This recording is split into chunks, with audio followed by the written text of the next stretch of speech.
High, welcome to my mini vlog. তোমরা সবাই কেমন আছো? তো দিনটা ছিল সরস্বতী পুজো।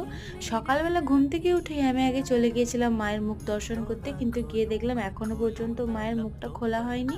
তারপরে আমি এখানে আমার একটা ছোট্ট বোনকে রেডি করে দিচ্ছিলাম। সে কিন্তু খুব মিষ্টি করে দাঁড়িয়েছিল, আমি বলেছিলাম ভিডিওটা করব বলে। নিজেও রেডি হয়ে যেখানে পুষ্পাঞ্জলি হচ্ছিল সেখানে চলে গিয়েছিলাম। তারপরে সব কিছু কমপ্লিট হয়ে যাওয়ার পর আজও আমি বেরিয়েছিলাম, কারণ দুদিন যেহেতু সরস্বতী পুজো তাই আমাকে তো বেরোতেই হবে।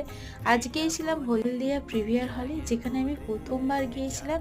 এবং আমি এখানে থাকার পর তো ঠিক করেই নিয়েছিলাম যে একটা মুভি তো আমার এখানে দেখতে আসতেই হবে।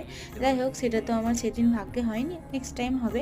এরপরে চলে গিয়েছিলাম আমি একটা নদীর ধারে, যেই জায়গাটাও অসম্ভব সুন্দর ছিল, যেখানে যে এত পরিমাণে ভিউটা নদীর ধারে অসম্ভব সুন্দর ছিল। তারপরে খেয়ে নিয়েছিলাম এক কাপ চা।